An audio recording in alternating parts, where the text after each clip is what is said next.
کتابیں درکار ہیں۔ کتابیں ہمیں خاصی پسند ہیں۔ کچھ خاص پڑھاکو طبع تو نہیں ہے، مگر مزہ، تجسس اور شاعری سے خاصی رغبت رکھتے ہیں۔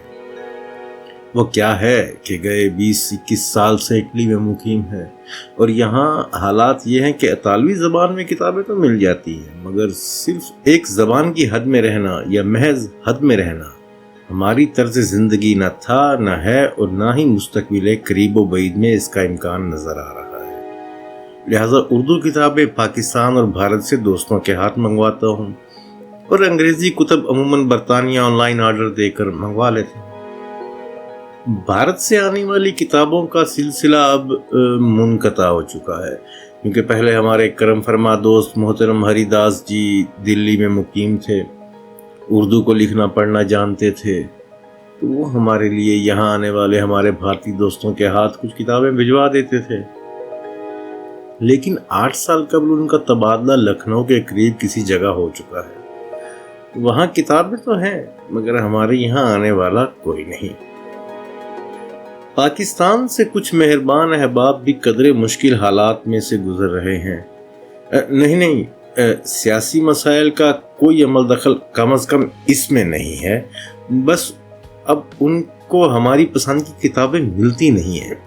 کئی کتاب فروشوں نے انہیں اپنی دکان سے باعزت طور پر نکل جانے کی درخواستیں بھی کی ہیں، اور کچھ نے یہ اپیل بھی کی ہے کہ دوبارہ یہاں واپس آ کر اپنی ٹانگوں اور ہمارے ہاتھوں کو تکلیف نہ دیجیے۔ خیر، ہمارے ایک بہت گہرے دوست بلال ملک جی نے اپنی جان ہتھیلی پر رکھ کر ہمارے لیے ایک ایسی کتابوں کی دکان دریافت کی جو کچھ کتابوں کا بندوبست کر دیتے ہیں، مگر وہ ہمارے بارے میں جو تصورات رکھتے ہیں خاصے پریشان کن حد تک غلط ہیں، جیسا کہ ہم ابھی اپنی جوانی کے میدان میں بھاگ رہے ہیں، اور وہ صاحب مجھے کوئی ریٹائرڈ 85 سال کا بڈھا تصور کرتے ہیں۔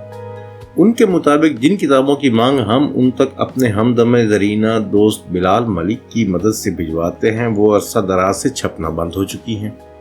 کچھ کتابوں کی تلاش میں وہ ہفتوں ہی نہیں مہینے لگا دیتے ہیں، اور اکثر کتابیں جب ہم تک پہنچتی ہیں تو ان کی حالت ایسی ہوتی ہے کہ آپ صفحہ نمبر 40 پر ہیں، جہاں کہانی اپنا رنگ جما رہی ہے، مگر خستہ کاغذ اور ناقص پرنٹنگ کے سبب صفحہ نمبر 312 کی سیاہی صفحہ نمبر 40 کی سطروں کے عین درمیان ذرا دھندلے مگر آسانی سے پڑھے جانے والے انداز میں کہانی کا انجام بتا رہی ہے۔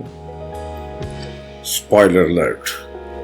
آگ کا دریا پڑھتے ہوئے ابھی گوتم اپنے آشرم کے فرش پر جھاڑو دے رہا تھا، اور اسی کے ساتھ کمال اپنا گانا ختم کر کے ہارمونیم بند کر رہا تھا۔ دوسری طرف داوینچی کوڈ میں رابرٹ لنگڈن کے پیچھے ایک قاتل بھاگ رہا تھا، اور ساتھ ہی وہ خود سر لی کے جہاز میں اسی قاتل کو بندی بنائے اپنے ساتھ لیے برطانیہ بھاگ رہا تھا۔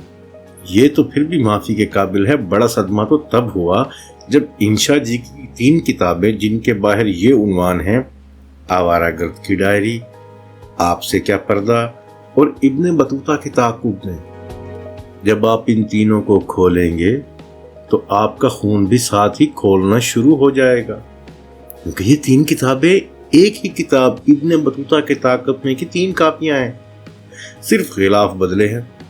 یہ تو ایسا حادثہ ہے کہ آپ نے دال، روٹی اور چاول کا آرڈر کیا ہو، اور آپ کے سامنے 3 پلیٹوں میں صرف دال ہی رکھ دی جائے۔ لہٰذا اس مضمون کی مدد سے 5 باتیں ہم اپنے کتاب فروشوں اور اپنے احباب تک پہنچانا چاہتے ہیں۔ اول، بقول شاعر، ابھی تو میں جوان ہوں، جوان ہوں، جوان ہوں۔ دوم، کتابیں اچھی پرنٹ کریں۔ سوم، کتاب بیچنے اور خریدنے سے پہلے کتاب کے اندر جھانک لیں کہ آیا وہی کتاب ہی ہے جو آپ بیچ یا خرید رہے ہیں۔ چہارم، کتابیں جلد منگوایا اور بھجوایا کیجیے، ورنہ ہم رو دیں گے بس۔ پنجم، فیض احمد فیض کو میٹھا اتنا بھی پسند نہیں کہ ان کے نسخہ ہائے وفا کے اوراق میں شہد ڈال کر ہمیں پڑھوایا جائے۔ کتابوں کو صاف رکھیں۔ شکریہ۔ التماس دہندہ MF حیدر, فوجہ 15 اگست 2024. شکریہ.